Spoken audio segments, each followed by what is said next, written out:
Welcome everyone to another Deviant.fun's unboxing haul. So we've got 3 books here, but let's start with, this was just to fill up the screen. Let's start in order with Pretty Deadly. Let's start with this. Let me just put these ones aside. Okay, so for you who've been following the channel and you've seen the review of the first volume of Pretty Deadly, it is no surprise that we got volume 2 and 3 in a rush because, well, I loved it so much. I found it such an incredible balance between narrative, quality of story, character building, the illustrations. It all fitted so perfectly, and yeah, it gave us a sense of Neil Gaiman and Simon Spurrier writing, that kind of thing. Kind of a different book. You feel like you're reading something unique that you haven't read before, something exactly like that, told in a slightly different manner. It tries to mix some lyricism with comics, and I really enjoy that. So this is volume 2, which is called, I'll just check in a minute after lifting through, The Bear, and volume 3, also by Kelly Sue DeConnick, and also Rios on the drawings, helped by Belair in the colors, I think. So the team has kept stable. So this one, they chose the rat as the symbol. Maybe the story has something to do with that. In the first one there was, if I recall, a rabbit, and I'm not sure if it was called The Rabbit, the first volume. Maybe it was, but I really enjoyed this. It was such a different experience, and so pleasurable and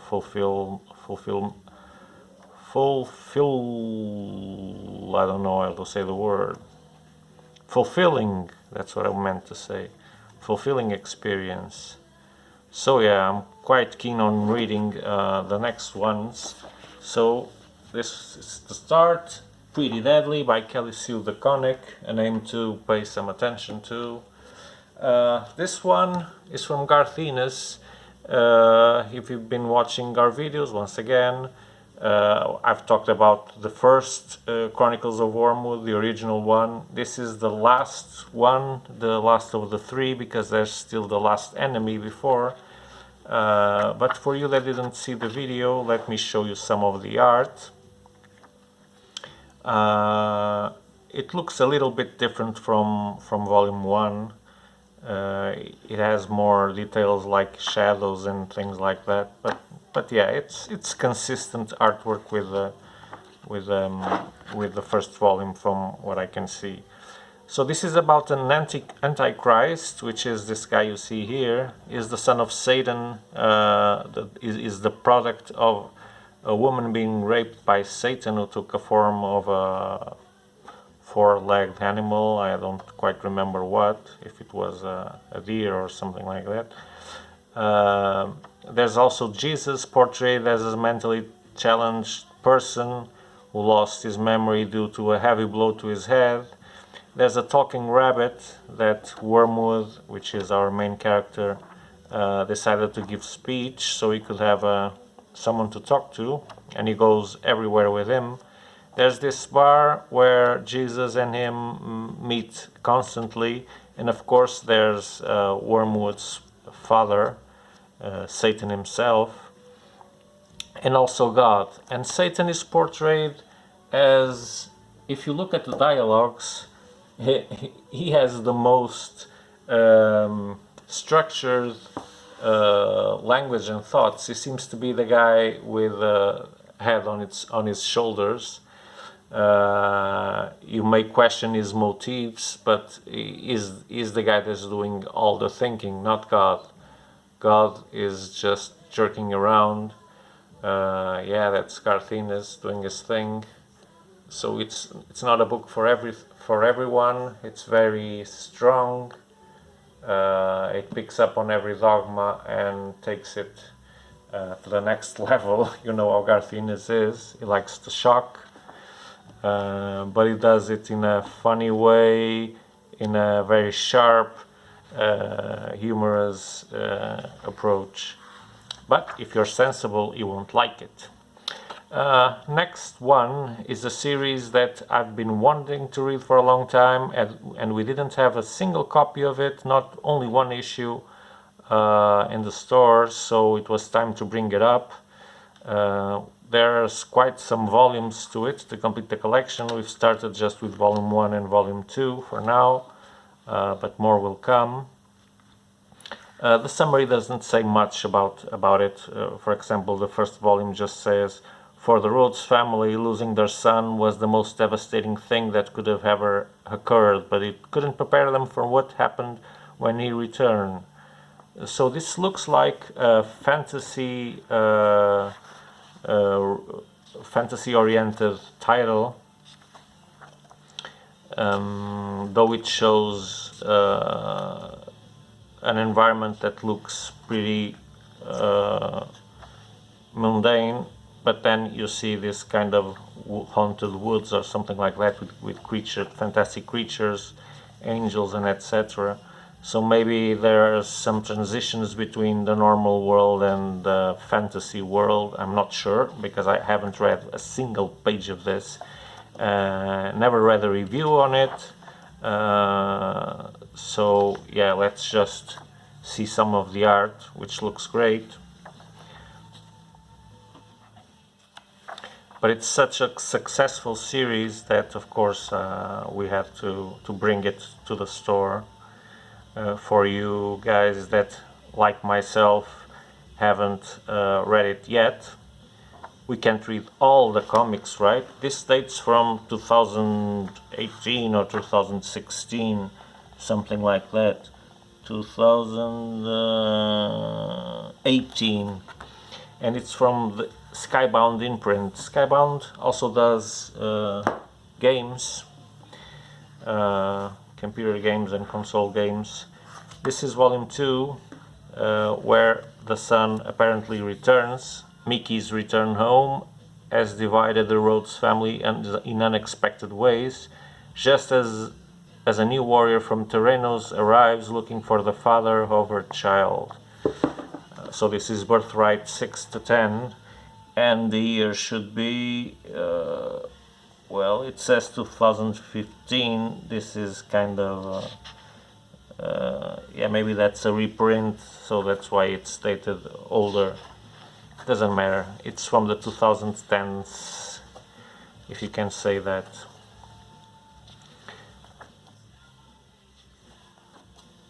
Okay, it's the same type of artwork, consistent. Joshua Williamson, yeah, it matches. Luc Besson, yeah, it's the same team working on both the writing and the drawings and inking. That's good news. Yeah, lots of fantasy / hacking, some monsters to the mix. It looks interesting. It looks an interesting mixture. There should be lots of family problems and to the mix, bringing some character building to another level. Then what do we have here? Another classic, Peter Panzerfaust. We also got it at a good price, so it was a good deal, so we took the chance, because that was something on our radar for quite some time. These are not new books either. Let me just check, but perhaps, yeah, the fourth printing 2016. It talks about 2001 also. Yeah, it's kind of hard because they mix all these dates together, and we end up not knowing when it was the original release. So this is a book that mixes Peter Pan's story with Red Dawn. The city of Calais is the first city in France to fall to the Germans in the spring of 1940. A mysterious American boy named Peter rallies a handful of plucky French orphans, and they must work together to survive Europe's darkest hour. From the writer of the critically acclaimed Green Wake, The Intrepids, and Debris. Then there's some praise to the book. And yeah, I've seen some praise to the whole series also. That's why it was on my radar. Even though it's an old series, it seems that it has still aged well. It's a war comic with some inspiration on Peter Pan's story, as you can see. But well, for starters, the guy is named Peter, and he bands up with a group of orphans, so you have the parallelism to Peter Pan there. I don't know if it stops there or not. Yeah, but it's probably a slightly different take on war comics that I'm quite eager to explore, because I love war comics.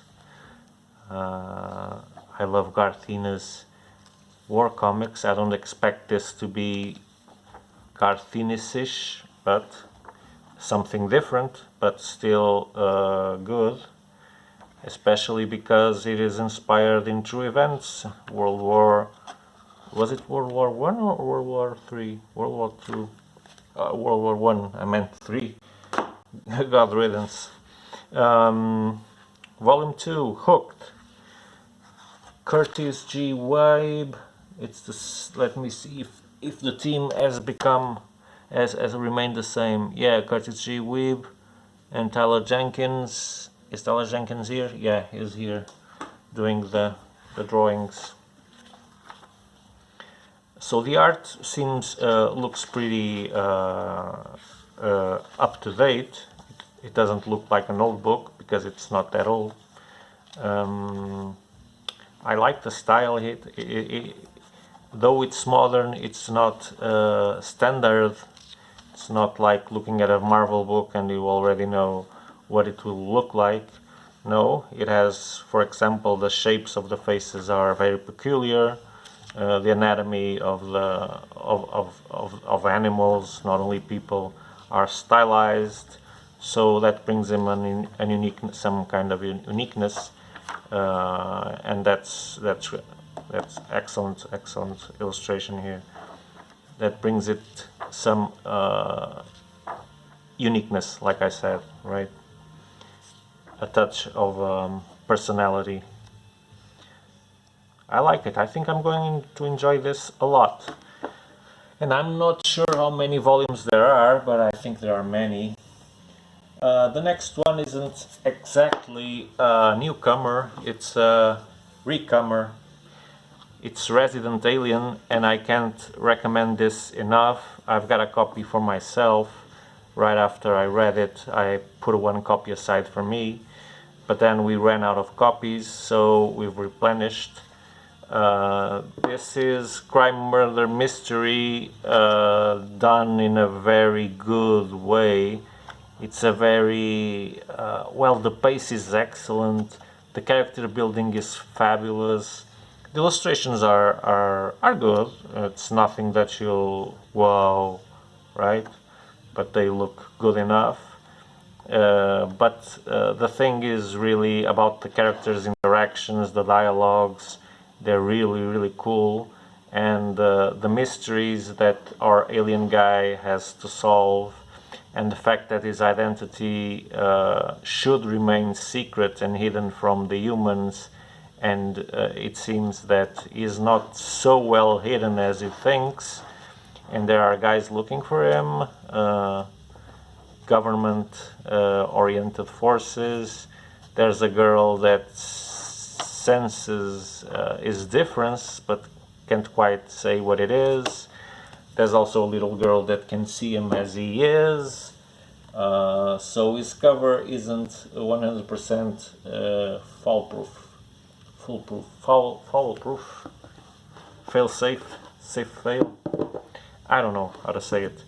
Next, this is the one that is new. So this is Ice Cream Man number 5. Ice Cream Man is an anthology, a collection of a horror anthology. We've got volumes from 1 to 5. I'm not sure if 5 is the last one. If it isn't, it's almost the last one. So it's a collection of short stories, some shorter than others,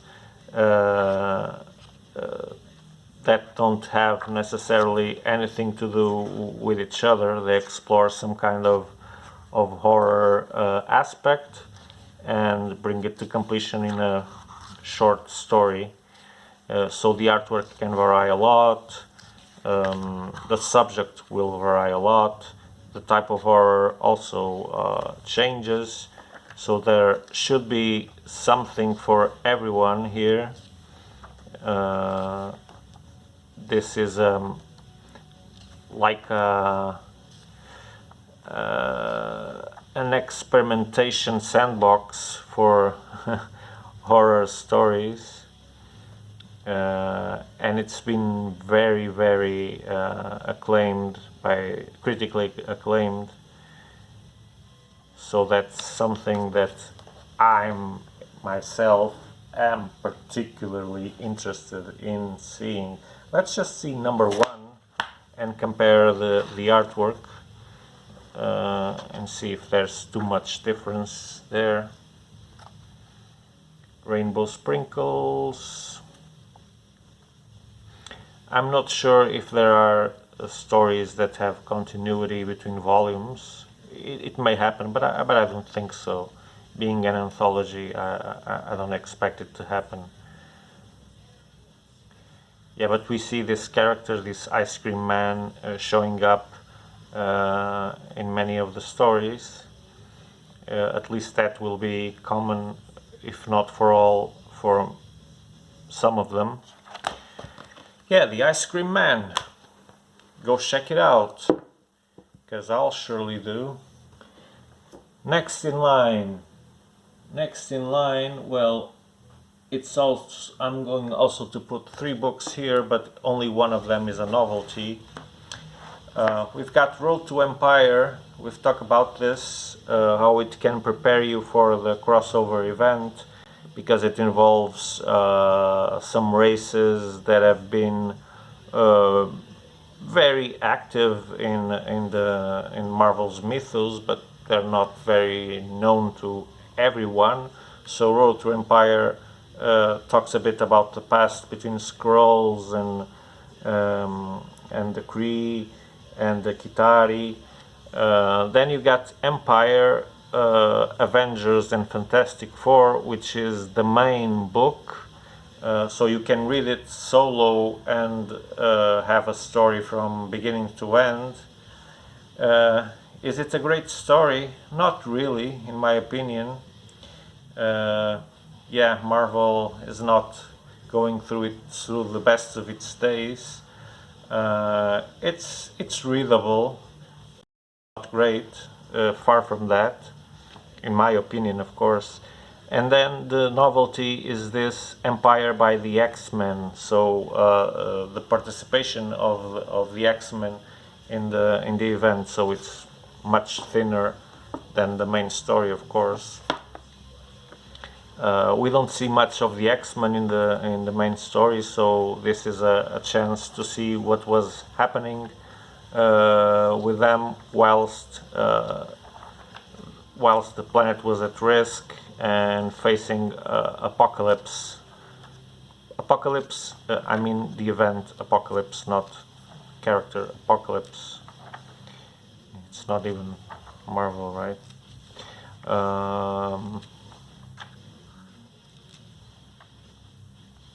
Your skirt.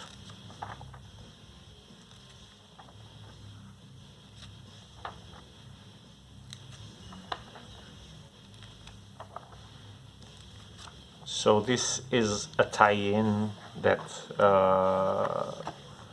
that is interesting for someone that reads Empire, the main title, around the Avengers and the Fantastic Four, and wants to know some more nits and bits around the story and complement it with the X-Men's participation on it. Next, Swamp Thing Book 2. These book collections are the easiest way now to read the saga of the Swamp Thing, the original one from Alan Moore. They're not super fancy books, not at all. The paper is like the old paper back in the days. We've got these weird big margins. They've been kept as the original ones, so have the colors and etc. But if you're a fan of the Swamp Thing and you like the oldest material, this is the way to go. And we were missing book 2. Yeah, this guy, I think it went out of print for a little short time. That's why it took us longer to get it, but now we have them all. That's great. Great news for us. Next, Once and Future Volume 2. We already had Volume 1. Volume 2 is here. So this is by Kieran Gillen, which you might know from how is it called? Oh God, The Wicked and the Divine. That's a series that put Kieran Gillen in the spot. Not that I'm a great fan of it, must confess, but I like this Once and Future better. But I've only read one volume, so it's too soon to say that it is better than The Wicked and the Divine, and if we can even say something like that, because this is completely different. So this is the continuation of the story. Let's see what happens here. There were lots of loose knots in the previous volume. This character was gaining preponderance. Turns out that our character's family was already a monster hunter or monster slasher, and this old lady has got some things up her sleeve. So let's see how that relation builds up. And what new dangers appear, because this guy wasn't ready for it. I hope he gets more savvy in this book, otherwise is fish food. Of course he'll get better, right? So Once and Future, Volume 2. This was released in 2020, I think. Let me see. Yeah, 2020. This includes issues 7 to 12. Then we've got Firepower, also from Image Comics. This one is really from the mind of Robert Kirkman, which you know from the... I was going to say Night of the Living Dead. Yeah, from the zombie thing there. I can't remember the name. It's too late in the day. Sorry about that. So we got book 2 before we got book 1, because book 1 made quite a splash in the market, and the initial requests were enough to put it almost out of order, and we were unfortunate not to receive the first volume, so we've got the second volume before. But here it is. It was released 2021. I'm most sure. I was keen on seeing the month. Damn it! Why don't they put the 2021? It doesn't say the month, but it's pretty recent.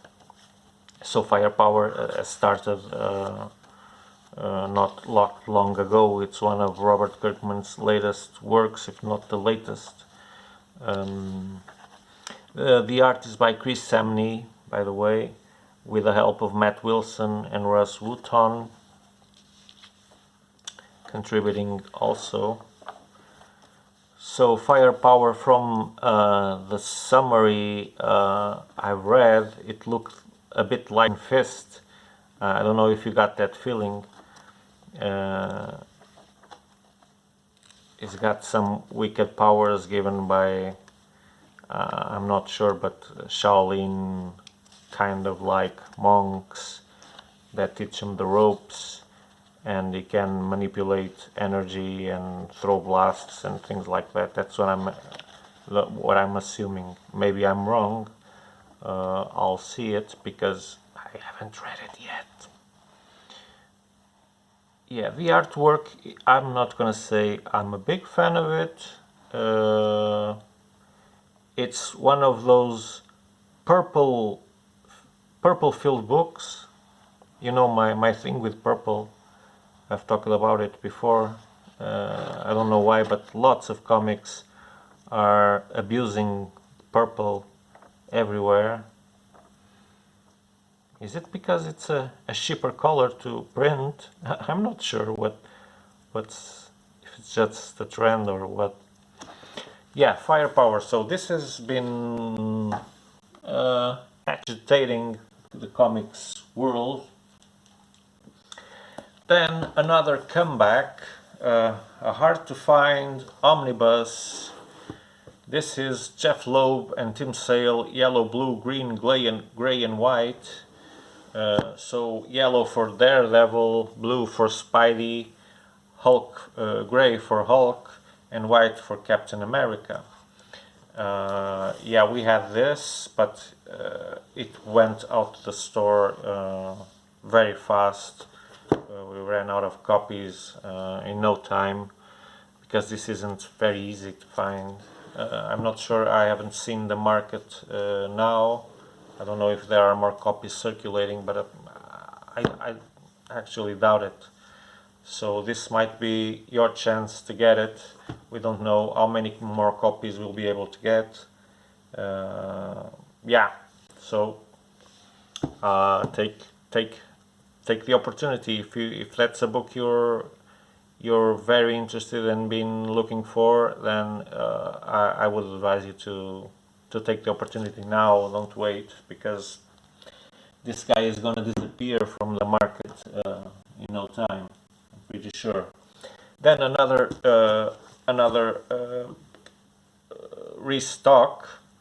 So this is Infinity Omnibus by Starlin and Jonathan Hickman, Jim Starlin and Jonathan Hickman. Well, it also went out pretty fast because all of the Infinity saga is very sought of.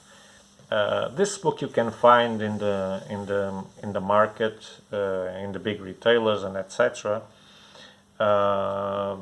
What we can offer you is the same price or a little bit higher, but just a little bit, but with the guarantee that you'll get it in pristine conditions. If you treasure the condition of your books, then that's one factor I would say.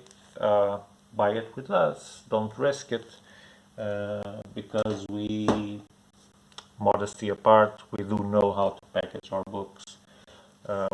Next in line, Isabella Volume 2. Forgot to pick up Volume 1 because this one is still sealed and I could show you the artwork. I really love, this is originally a French comic.